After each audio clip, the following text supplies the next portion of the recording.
Sudah ya? Alhamdulillah. Sudah tidur siang? Belum. Nah, itu yang bahaya.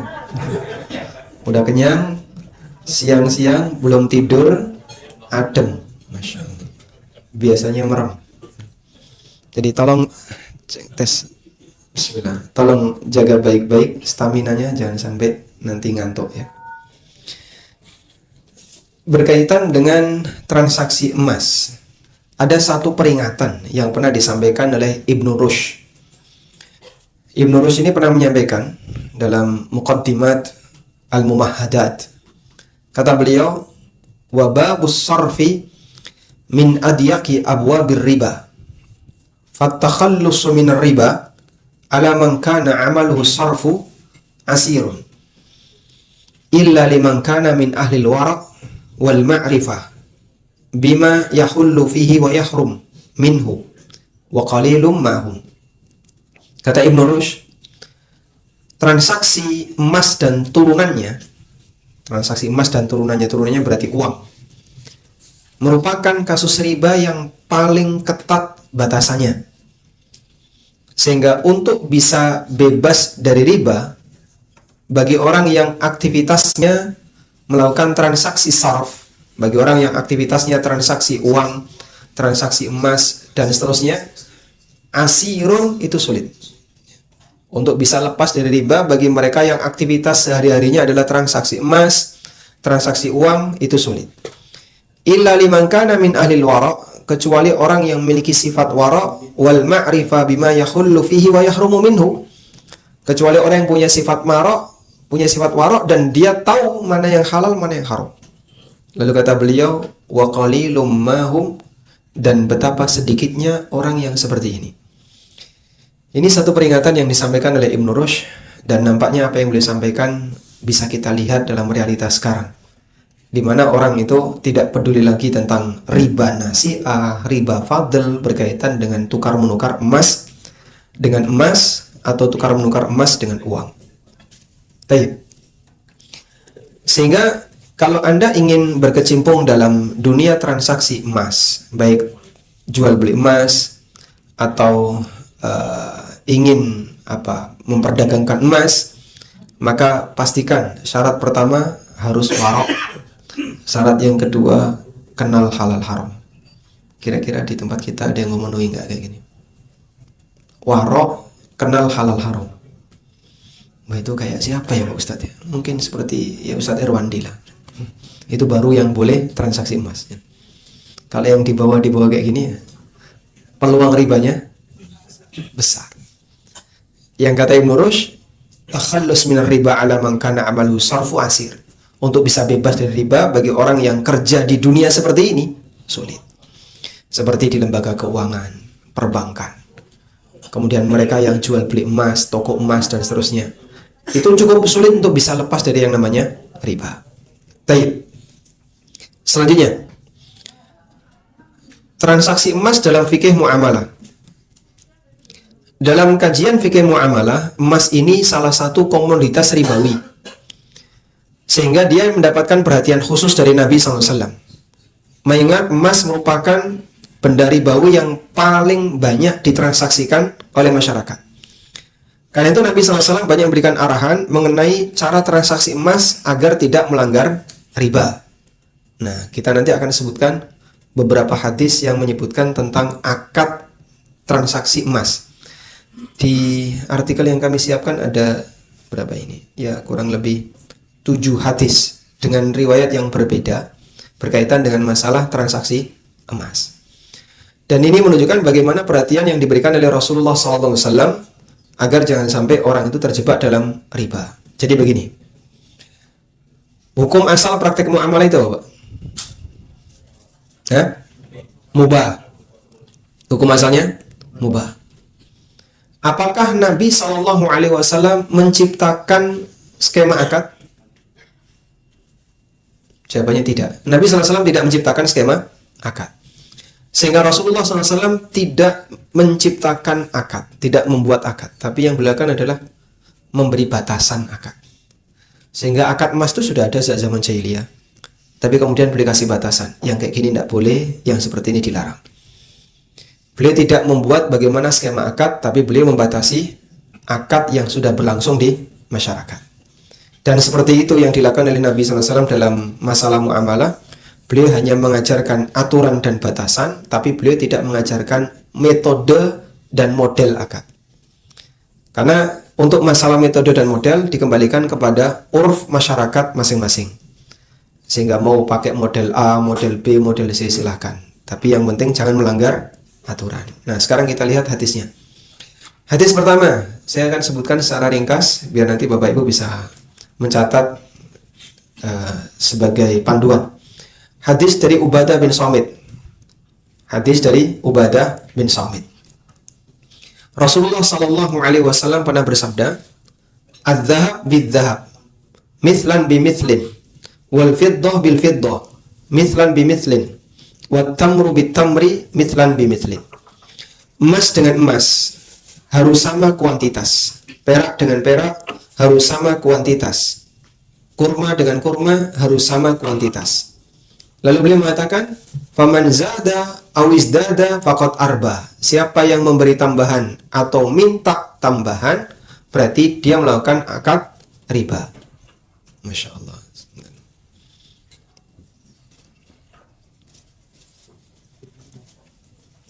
Ya. Oh, yang ini nggak bisa. Oh, nggak mesti mati.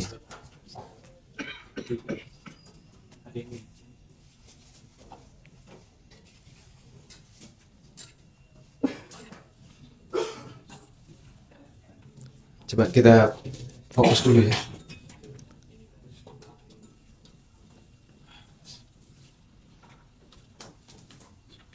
Geser ke belakang lagi, biar bisa nyolok di belakang.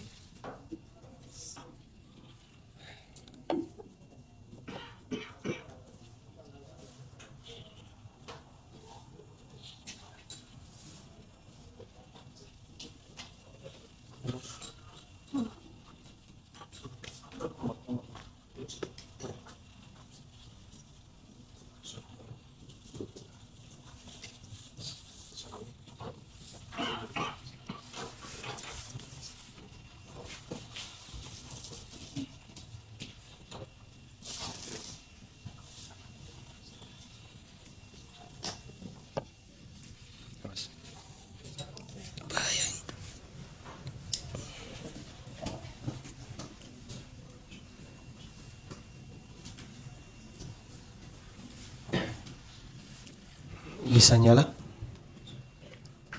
Belum? Belum. Atau dilangsung aja, yang itu geser.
Bismillah. Saya lanjutkan ya.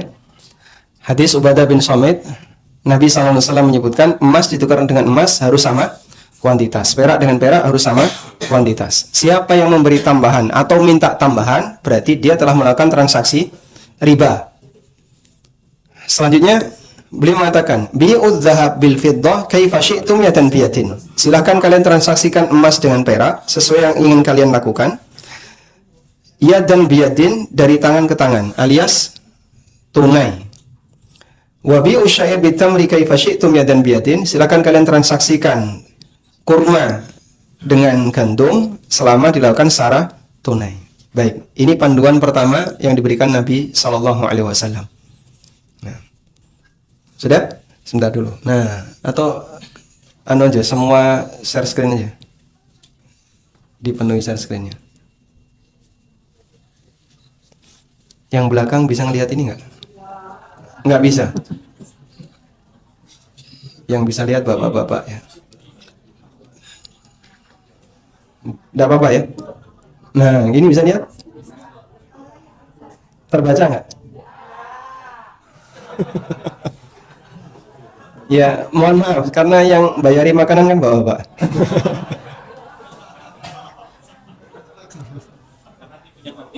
Karena TV-nya mati. Ini mohon maaf yang ini belum berfungsi ya.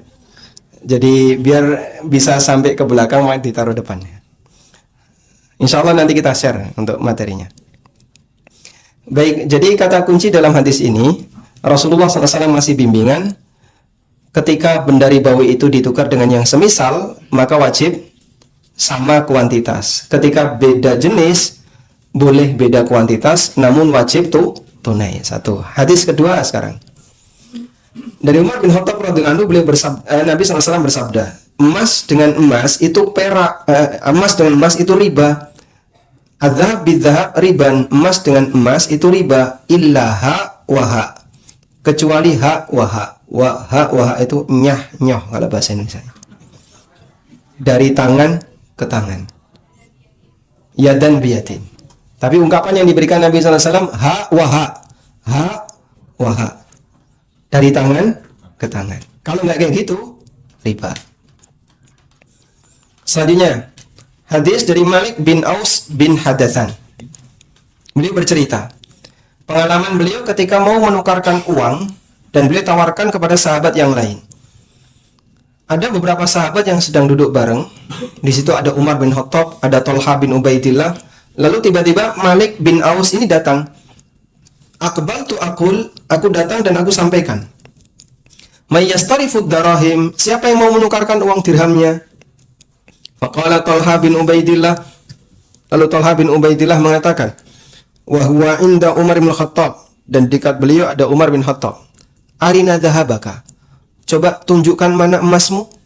Tsumma tina idza jaa khadimuna nu'tika warikaka, mana tunjukkan emasmu.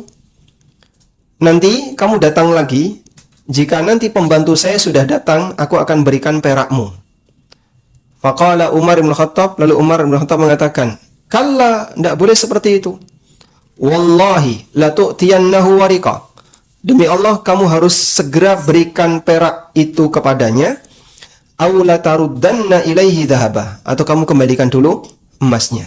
Fa inna Rasulullah sallallahu alaihi wasallam qala, karena Rasulullah SAW bersabda, al-warik bidzahab riban illaha waha, perak dengan emas itu riba kecuali ha waha, dari tangan ke tangan. Jadi ceritanya begini ya. Tersebutlah seorang sahabat namanya Malik bin Aus. Ada beberapa sahabat yang sedang duduk bareng dalam sebuah majelis.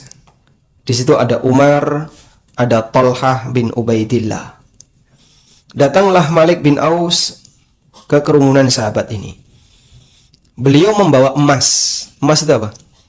Dinar. Malik bin Aus bawa dinar. Lalu beliau menyampaikan kepada beberapa sahabat yang sedang duduk tadi, mayyastarifud darahim, siapa yang mau menukarkan dirhamnya? Aku punya dinar. Thalha tertarik. Lalu beliau mengatakan kepada Malik bin Aus, mana tunjukkan emasmu, tunjukkan dinarmu. Kemudian Thalha nyuruh pembantunya pulang untuk mengambil dirham, peraknya. Sehingga Thalha pesan sama Malik bin Aus, nanti kalau pembantu saya sudah datang, akan saya berikan kepadamu perakku. Paham ya? Baik, berarti yang di sini terjadi pertukaran dinar dengan dirham. Ya. Yang ini tunai. Sedangkan dirhamnya tertunda. Kira-kira tertundanya berapa hari?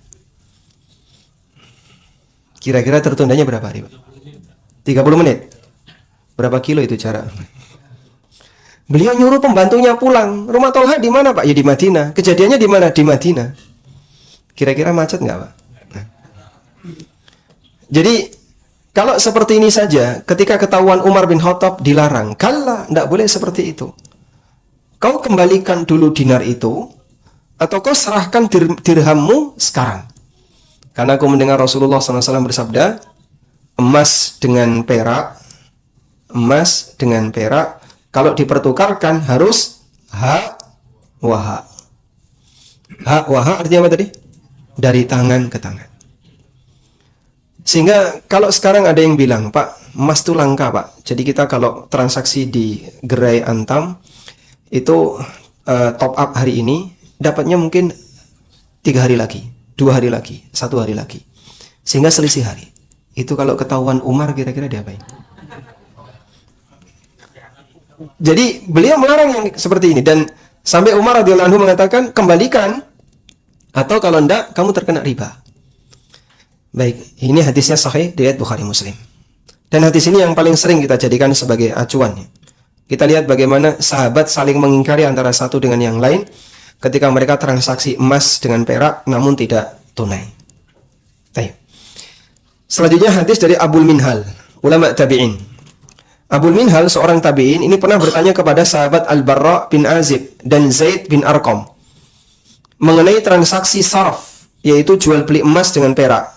Kata Abu Minhal, fakilahuma yakul. Ulama tabi'in itu mengatakan, baik Al-Barra bin Azib maupun Zaid bin Arqam, yang dua-duanya adalah sahabat, dua-duanya mengatakan, naha Rasulullah sallallahu alaihi wasallam an bai'idz dzahab bil warik dainan. Rasulullah SAW melarang transaksi emas dengan perak dainan secara tidak tunai. Hadis riwayat Bukhari Muslim. Baik.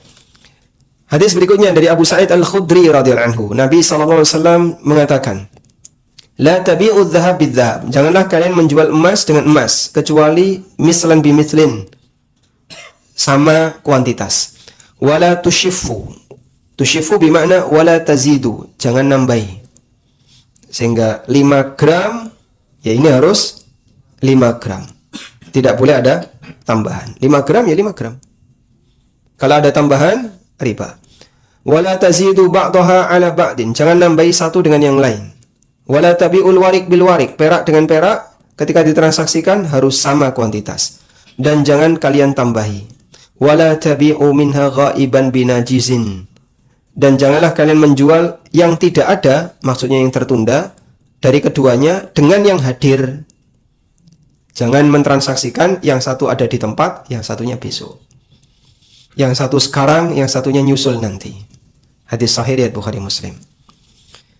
Selanjutnya, ini juga penting, hadis Fadhalah bin Ubaid.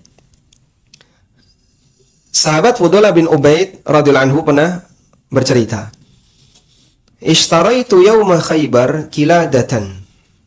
Pada peristiwa perang Khaybar, aku membeli sebuah kalung.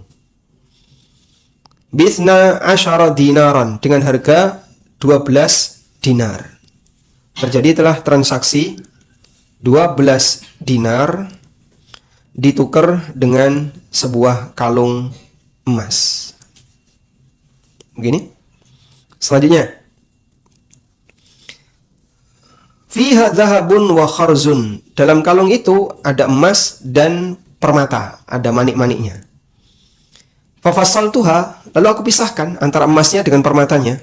Fawajadtu fiha aktsara min 12 dinaran. Ternyata emasnya itu lebih dari 12 dinar. Sehingga di kalung ini ada emas plus permata. Saat dipisahkan, ternyata emasnya lebih dari 12 dinar. Berarti pertukaran emas dengan ini statusnya ada kelebihan. Dan itu melanggar beberapa hadis yang tadi kita sebutkan ya. Harus mithlan bimithlin. Cuman pada waktu transaksi dilakukan, Fudalah bin Ubaid tidak tahu karena bentuknya kalung campur antara emas dengan permata. Jadi timbangannya beliau nggak tahu. 12 dinar itu berapa sih Pak? Ya Anda bisa hitung ya, 4,25 gram kalikan 12. Berapa kira-kira Mas? Coba pakai kalkulator. 4,25 gram kali 12. Berapa? 51 gram. Nah, saat beliau pisahkan ternyata emasnya saja lebih dari 51 gram. Dah? Lalu beliau tanyakan kepada Nabi SAW. Fadzakartu dzalika lin-Nabi sallallahu alaihi wasallam. Lalu aku ceritakan hal itu kepada Nabi SAW. Faqala, kemudian beliau mengatakan, la tuba'u hatta tufassal. Jangan kamu jual sebelum dipisahkan. Sehingga kalau transaksi seperti ini, seharusnya kau pisahkan dulu. Sebab kau bayar pakai emas, terus kau terima emas. Dan syaratnya harus sama kuantitas. Paham? Maka ketika ada kelebihan, masuk kategori riba. Baik, kita baca satu hadis lagi. Hadis dari Mujahid, beliau bercerita, aku pernah bersama Abdullah bin Umar. Lalu datang seorang tukang emas dan berkata kepadanya, wahai Abu Abdurrahman, kunyahnya Ibnu Umar ya, sesungguhnya aku membuat perhiasan dari emas, kemudian aku menjual sebagian darinya dengan harga yang lebih mahal daripada berat emasnya. Aku mengambil kelebihan itu sebagai upah hasil kerja tanganku. Maka Abdullah bin Umar melarangnya dari perbuatan itu. Namun si tukang emas itu terus mengulangi pertanyaannya. Sedangkan Abdullah tetap melarangnya. Sehingga mereka sampai di pintu masjid. Atau mendekat ke seekor tunggangan yang hendak dia naiki. Sampai di kendaraan. Kemudian Abdullah bin Umar berkata, begitu mau berpisah, dinar dengan dinar, dirham dengan dirham, la fadla bainahuma, tidak boleh ada kelebihan. Hadza ahdu nabiyina ilaina, inilah pesan dari nabi kita, wa ahduna ilaikum, dan perjanjian kami kepada kalian. Hadis sahih riwayat Imam Malik dalam Al-Muwatta. Baik. Jadi Anda bisa lihat di situ. Tukang emas ini dia membuat emas perhiasan. Jadi misalnya dia membuat emas berbentuk. Emas berbentuk. Nah, emas berbentuk ini kan berarti ada dua unsur, Pak ya. Emas plus apa? Plus usaha atau kerja. Jasa. Kita tulis jasa. Nah, ditukar dengan emas lantak. Emas apa namanya? Cukim, ya. Emas cukim. Apa? Cuci kimia. Nah, emas murni ditukar dengan emas murni. Dia belum bentukan emas murni. Tapi di sini dia minta kelebihan. Jadi misalnya di sini 10 gram, dia minta 12 gram. 2 gram itu sebagai ganti jasa. Apa jawaban Ibnu Umar tadi? Dilarang. Jawaban Ibnu Umar ini nggak boleh. Karena transaksinya dia sudah dalam bentuk jadi. Emas kamu berapa? 10 gram. Terus saya tukar dengan 12 gram, lebih berat, lebih mahal. Sebagai ganti jasa untuk nilai 2 gramnya. Dilarang oleh Ibnu Umar. Dinar dengan dinar, la fadla lahu. Tidak boleh ada kelebihan. Sudah? Sampai di sini sebenarnya kita sudah bisa mendapatkan kesimpulan tentang hakikat dari aturan dalam transaksi emas. Di situ ada 2 aturan utama. Yang pertama apa? Jika sejenis wajib sama dan tunai. Begini ya. Yang kedua, jika beda jenis itu misalnya emas dengan uang, maka wajib tunai. Wajib tunai. Sudah? Kalau tidak sama, jika tidak sama, maka jadinya riba fadl. Kalau tidak tunai, maka jadinya riba nasi'ah. Melanggar salah satu riba. Berarti di sini kalau terjadi tukar menukar emas dengan uang, jual beli emas tapi tidak tunai, maka statusnya riba. Jika tidak tunai, maka jadinya riba nasi'ah. Baik. Anda pegangi catatan ini. Selanjutnya kita akan berpindah ke fatwa DSN. Sudah? Udah difoto? Oh, lagi difoto.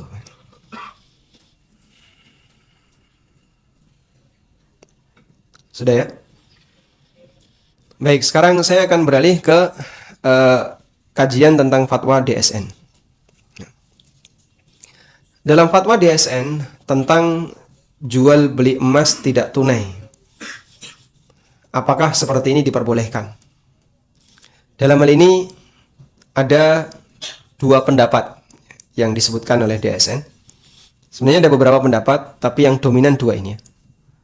Pendapat yang pertama, bahwa emas untuk zaman sekarang hukumnya tetap terlarang untuk ditransaksikan secara tidak tunai. Jadi pendapat yang pertama adalah pendapat jumhur. Saya tulis jumhur.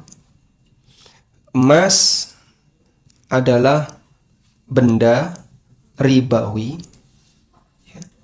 dan harus tunai jika ditransaksikan.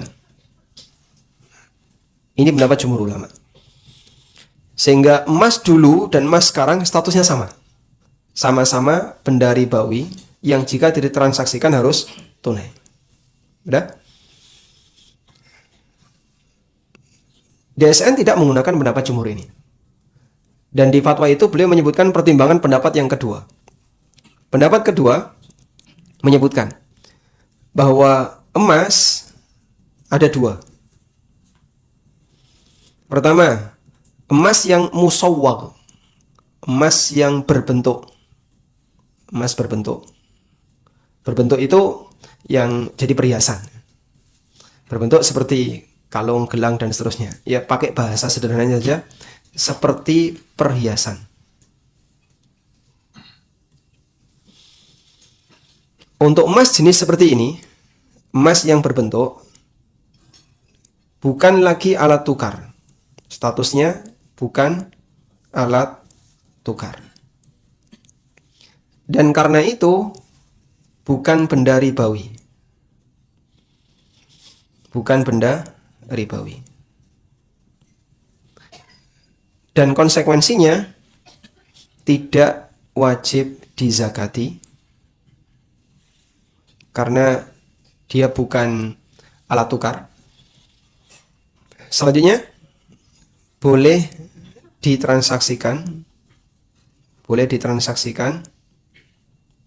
tidak tunai. Baik. Boleh ditransaksikan tidak tunai.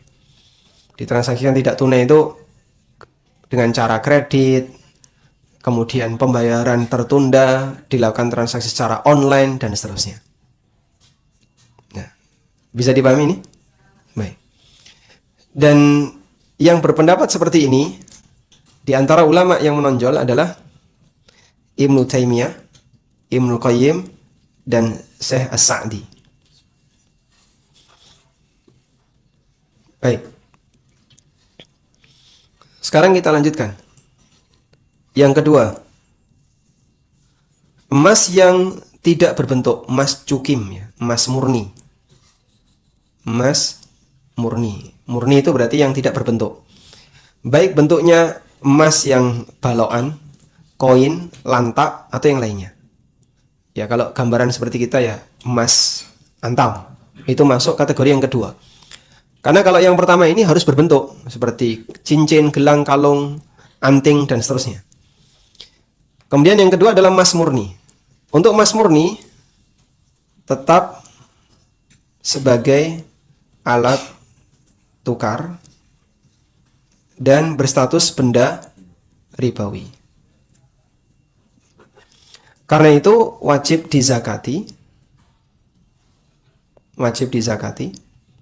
Kemudian satu lagi, wajib tunai jika ditransaksikan dengan perak atau uang, jika diperjualbelikan. Baik. Sudah? Ini pendapat Ibnu Taimiyah, Ibnu Qayyim dan As-Sa'di. Jadi beliau memisahkan antara emas yang berbentuk dan emas yang tidak berbentuk. Nah, oleh DSN kemudian disimpulkan oleh DSN untuk semua jenis emas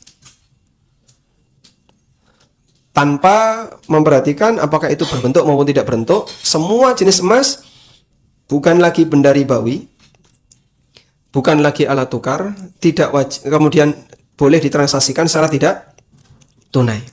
Cuman masalahnya menurut DSN tetap wajib dizakati. Sehingga dari sekian penjelasan yang tadi disampaikan, nomor 1, 2, 4 ini disepakati, nomor 3 ini tidak disepakati.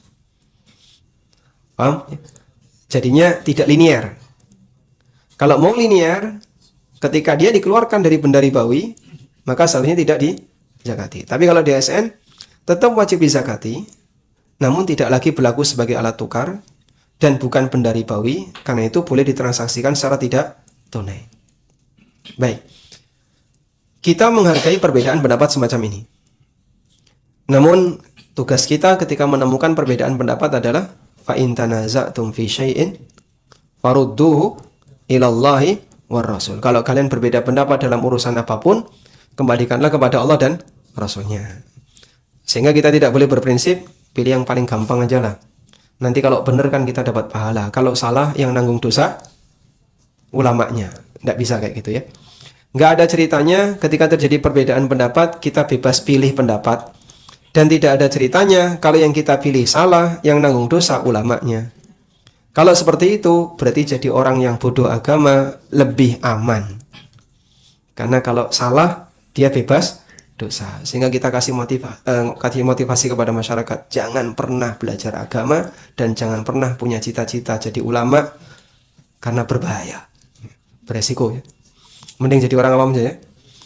Orang awam tuh milih pendapat apapun nggak pernah dosa, tapi kalau benar dapat pahala. Ibarat sebuah usaha, untung bagi hasil, kalau rugi aman.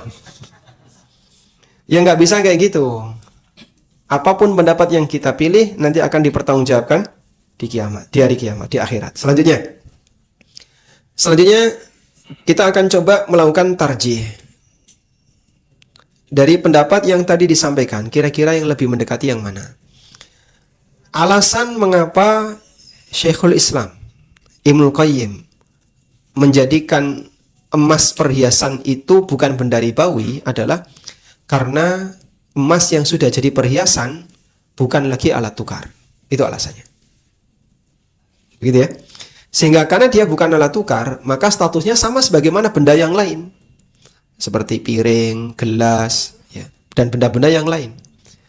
Piring, gelas walaupun terbuat dari emas, dia bukan alat tukar. Terbuat dari keramik juga bukan alat tukar. Sehingga statusnya sama sebagaimana benda pada umumnya. Sampai di sini, Bang? Karena itulah boleh ditransaksikan tidak tunai. Dan sebagai konsekuensinya, karena dia sudah jadi komoditas, maka tidak wajib dizakati. Jadi ada kesimpulan yang linear antara dia bukan benda ribawi dan tidak wajib dizakati. Itu linear. Baik. Bedanya dengan DSN adalah kalau DSN semua jenis emas, mau yang berbentuk, mau perhiasan, maupun emas batangan, pokoknya semua jenis emas bukan lagi benda ribawi. Dan karena itu boleh ditransaksikan secara tidak tunai. Makanya boleh nyicil emas, jual beli emas online, dan seterusnya. Sekarang kita akan lihat tarjihnya. Anda lihat kata kuncinya tadi. Alat tukar. Ini kan kata kuncinya ya. Jika dia adalah emas yang merupakan alat tukar, sepakat benda ribawi. Jika alat tukar, apa tadi? Sepakat benda ribawi. Sampai di sini, Bang. Sehingga dinar, dirham itu jelas benda ribawi karena dinar dan dirham adalah alat tukar. Yang kedua, jika bukan alat tukar seperti perhiasan, maka di situ ada dua pendapat ya. Jumhur mengatakan tetap benda ribawi. Sehingga status benda ribawi itu melekat pada zat emas, terlepas dari apakah dipakai alat tukar atau tidak. Itu pendapat jumhur. Jumhur ini siapa Pak? 4 madhab. Jumhur ini adalah 4 madhab. Jadi Anda catat, status benda ribawi itu melekat pada zat emasnya, zat peraknya. Terlepas mau dijadikan cincin, mau jadikan perhiasan maupun alat tukar, pokoknya semua yang berbahan emas benda ribawi. Ya. Kemudian pendapat yang kedua, beberapa ulama tadi ya, kita tulis beberapa ulama, kalau dia bukan alat tukar maka bukan benda ribawi. Ya. Nah, selanjutnya Anda lihat di zaman Nabi SAW, kejadian emas yang bukan alat tukar juga disebut benda ribawi. Dalil yang mana Pak itu Pak? Hadis ini tadi. Hadis Fudalah bin Ubaid.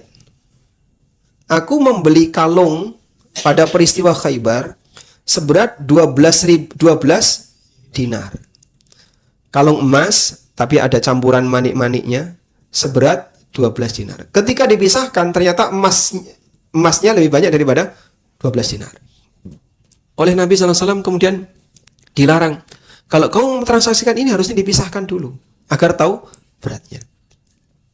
Pertanyaannya adalah, jika kalung ini bukan termasuk benda ribawi, seharusnya kan bebas. Tapi ternyata Nabi SAW menyebut kalung ini benda ribawi. Makanya ada batasan tadi, harus mithlan bimithlin, sama kuantitas. Paham? Harus sama kuantitas. Artinya bentuk itu tidak diperhitungkan.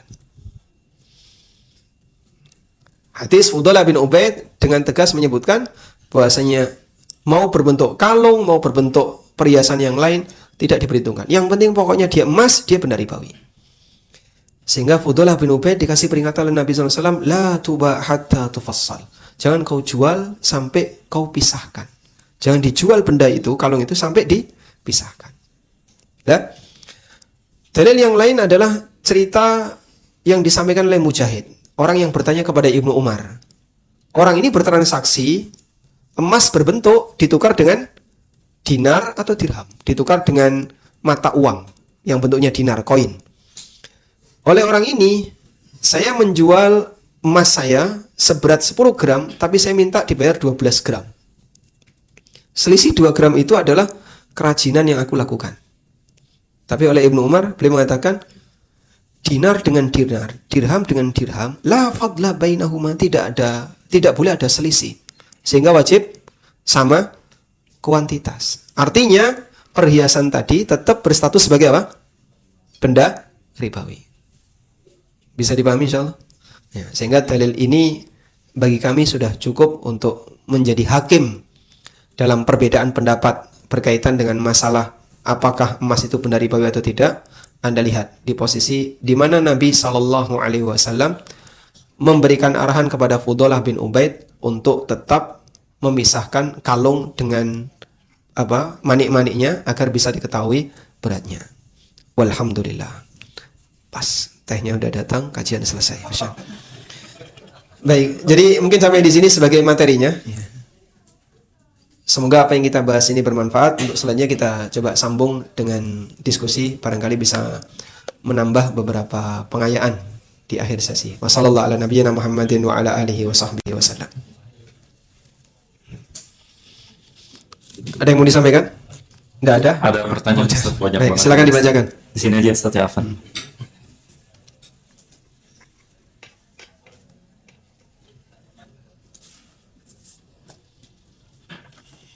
Assalamualaikum warahmatullahi wabarakatuh Ustaz. Waalaikumsalam warahmatullahi wabarakatuh. Ana pedagang emas. Apabila ada pembeli yang ingin bertransaksi, Ana biasanya mengirimkan kurir untuk COD dengan pembeli. Jadi pembeli cek barangnya, kemudian dia transfer.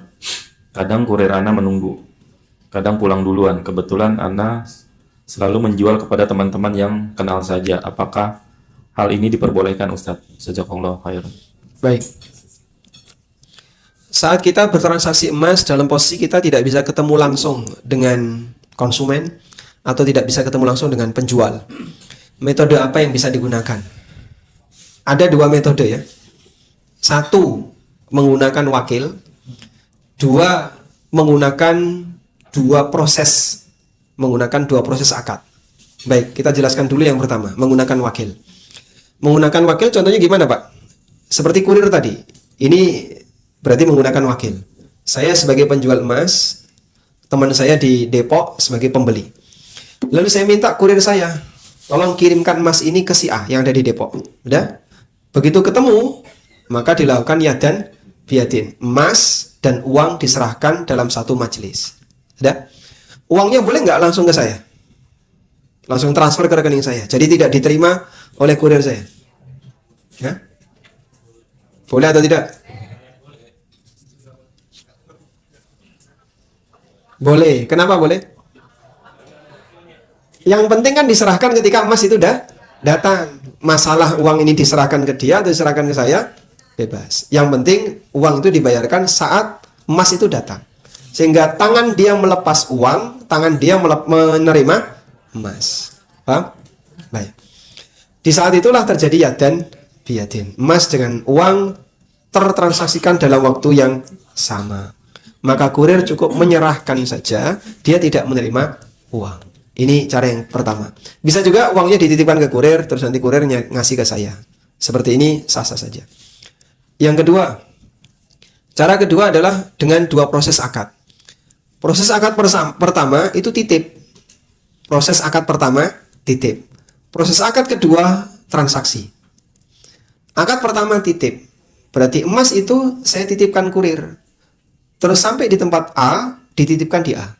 Udah? Sehingga dipegang oleh si A. Paham ini? Baik. Tahapan kedua adalah transaksi jual beli emas itu dengan uangnya. Berarti gimana Pak itu, Pak? Karena transaksi itu harus ada dua pihak, maka dalam transaksi ini harus ada dua orang yang terlibat. Bisa nggak saya cuman by telepon, emas di tempat kamu saya jual dengan harga sekian, silahkan kau transfer senilai sekian. Sehingga emasnya sudah ada di A. Tapi saya telepon A, kau transfer emasnya sekian. Bisa atau tidak? Paham insyaallah skemanya? Saya ulang ya. Jadi saya kirim emasnya ke si A melalui kurir. Diterima sama si A. Tapi uangnya kan belum.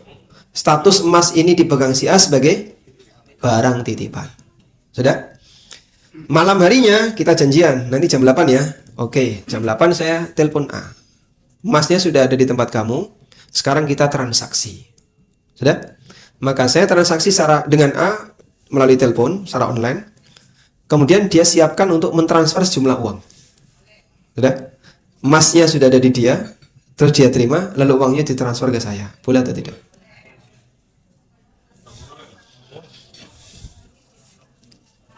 Boleh atau tidak? Nggak boleh. Kenapa nggak boleh? Nggak ketemu tangan dengan tangan ya? Kan tadi hak hak.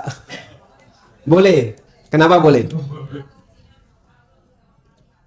Karena sudah telepon sehingga terjadi lewat online. Ini difatwakan oleh Dr. Irwandi boleh.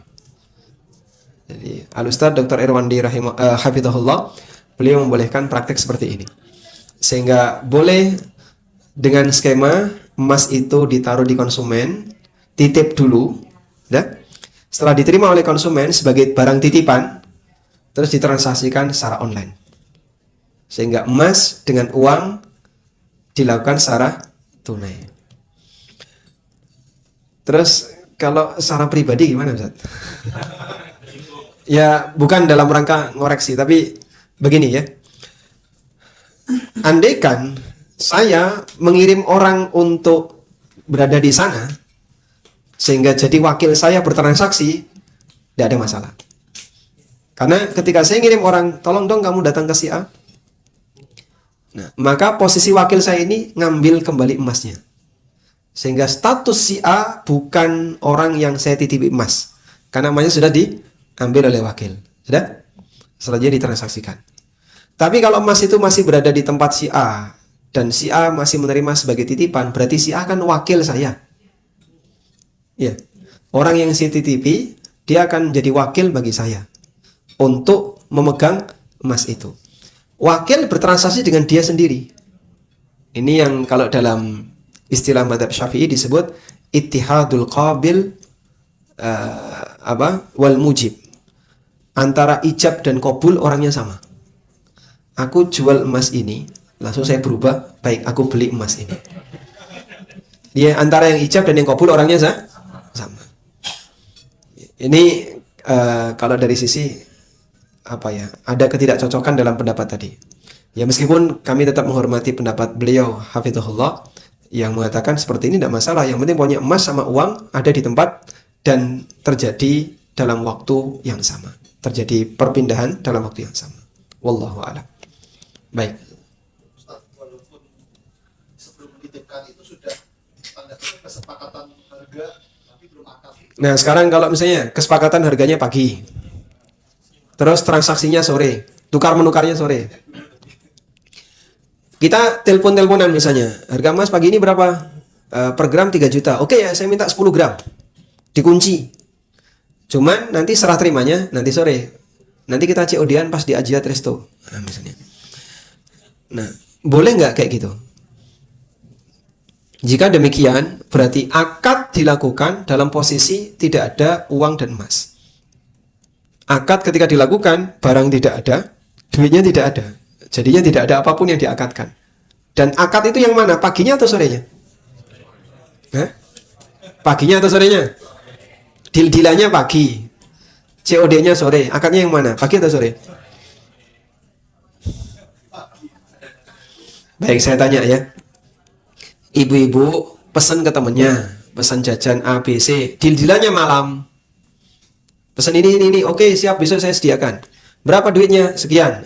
Besok ya ketemu pas kajian. Nah, sehingga pas kajian COD-an. Kan banyak tuh ya, kajian COD-an ya. Ketemulah di masjid, yang satu nyerahkan uang, yang satu nyerahkan makanan. Sudah? Akadnya itu tadi malam atau pas ketemu kajian? Ya? Kalau pas ketemu kajian kan berarti jual beli di masjid. Nggak boleh. Kalau akadnya tadi malam, di masjid cuma serah terima saja. Berarti yang boleh yang mana? Pagi sore.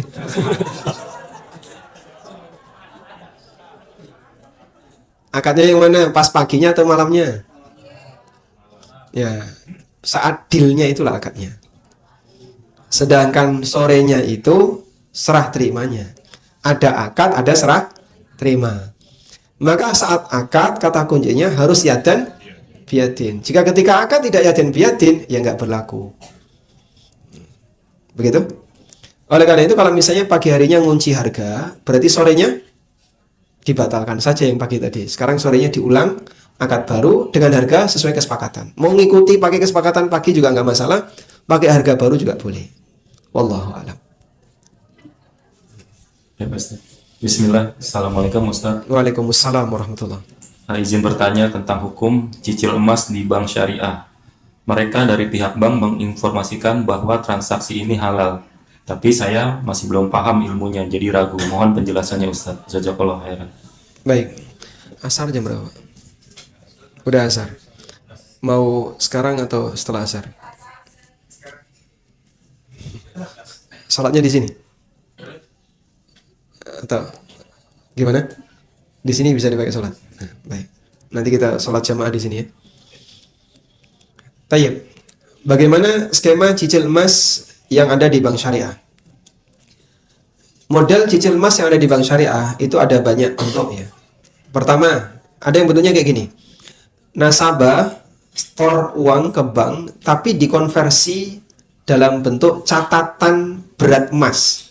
Jadi tidak ada fisik emas, tapi dalam bentuk catatan berat emas. Jadi misalnya Anda store 30 juta, konversi dapat 10 gram. Udah? Sehingga di buku tabungan rekening cicil emas tadi cuman tertulis sekian gram, sekian gram, sekian gram. Anda lagi store sekian juta, tercatat 5 gram, sekian gram. Udah? Setelah berlangsung 1 tahun, akumulasi storan Anda dari catatan gramasi emas tadi, anggaplah terkumpul 50 gram.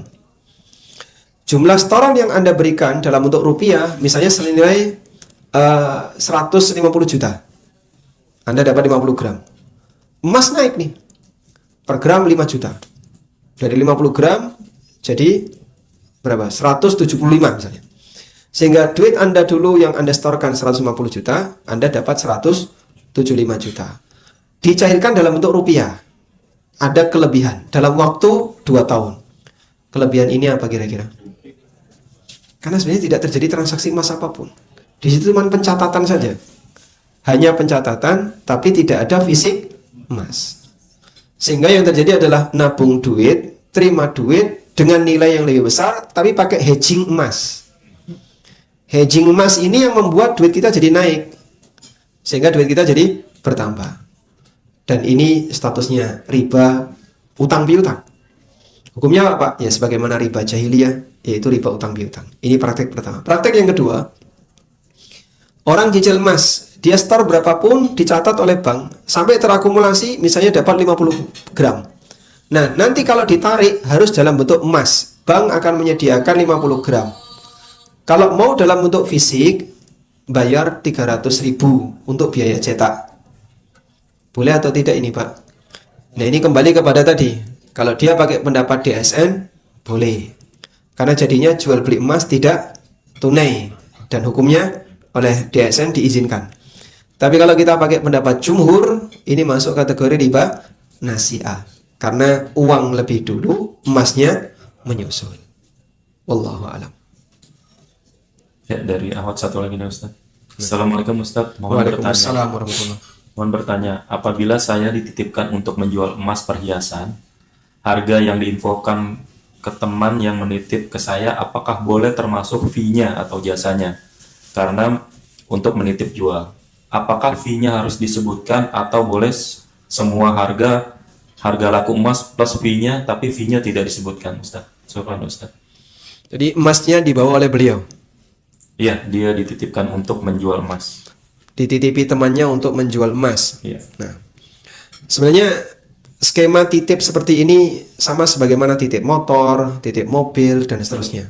Saya titip mobil ke si A, tolong jualkan mobil saya. Sudah? Ada dua cara di situ.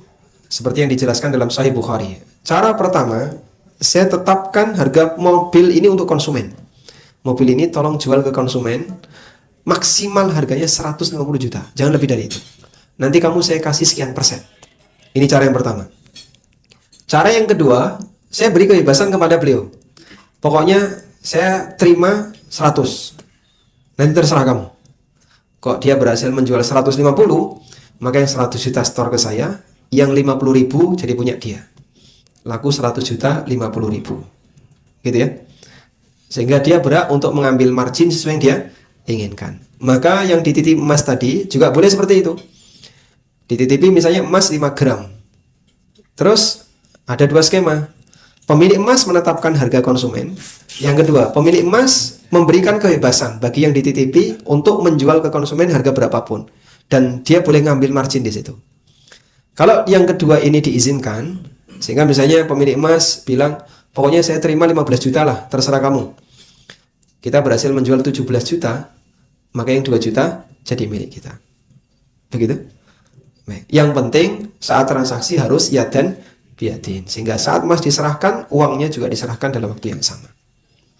Baik. Mungkin dari Ikhwan ada yang mau bertanya? Silakan.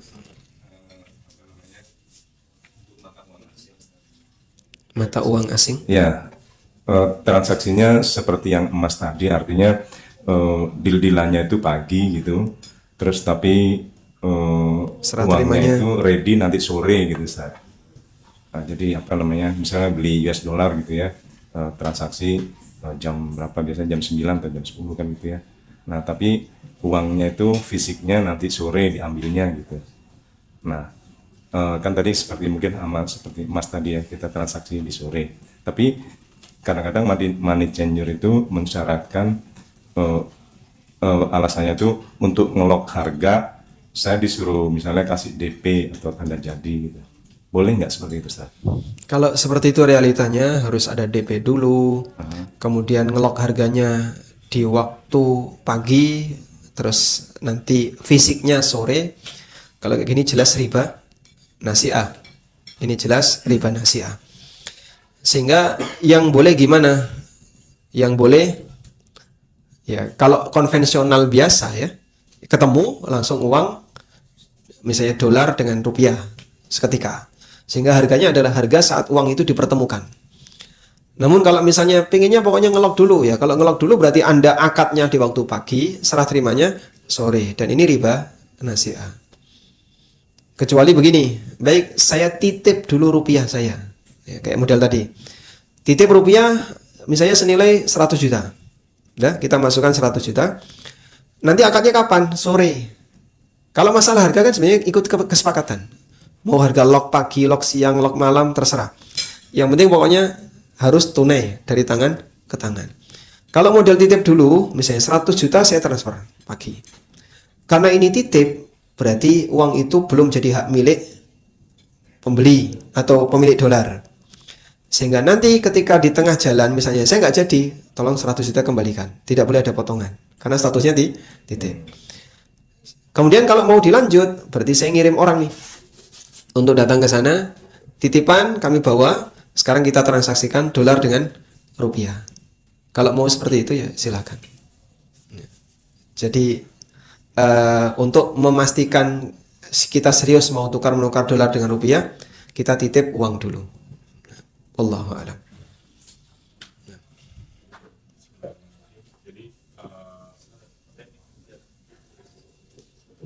Assalamualaikum warahmatullahi wabarakatuh. Waalaikumsalam warahmatullahi wabarakatuh. Boleh 2 pertanyaan, Ustaz? Pertanyaan pertama, si penjual menjualkan emas, tapi emasnya dalam status gadai. Misalkan harganya 5 juta, nah kemudian dia menjual ke si B, nanti gadai itu baru berjalan 3 juta dari 5 juta, kemudian dilunasi oleh si B, dilunasi oleh si B itu 3 juta ke gadai, kemudian status gadai ke si A lunas, kemudian sisa 2 jutanya diberikan ke si penjual. Itu statusnya bagaimana? Itu satu, Ustaz. Kemudian pertanyaan berikutnya, suami istri jual beli emas, si istri posting di status seperti itu. Nah, kemudian temannya itu ingin membeli di luar kota. Nah, kemudian terjadi wakalah dengan suaminya seperti itu. Jadi jual beli si suami sebagai wakil temannya atau sebaliknya, kemudian terjadi ya dan biadin antara si suami dan istri. Ya. Seperti itu bagaimana hukumnya, Ustaz? Terima kasih. Jazakallah khair. Baik, barakallahu fiik. Untuk yang pertama kita boleh sebut transaksinya berarti emas dengan uang tidak tunai ya. Karena uangnya pertama yang disetorkan sekian juta. Nah yang 2 juta menyusul. Dan itu pun emasnya dibebaskan dulu, baru bisa diselesaikan. Sehingga emas dengan uang tidak tunai. Sebagai solusinya, bebaskan dulu dengan akad utang. Ya. Jadi misalnya si A yang menggadaikan di Pegadaian, lalu saya datang ke Pegadaian bersama si A. Kita tebus dulu emasnya. Berapa sih?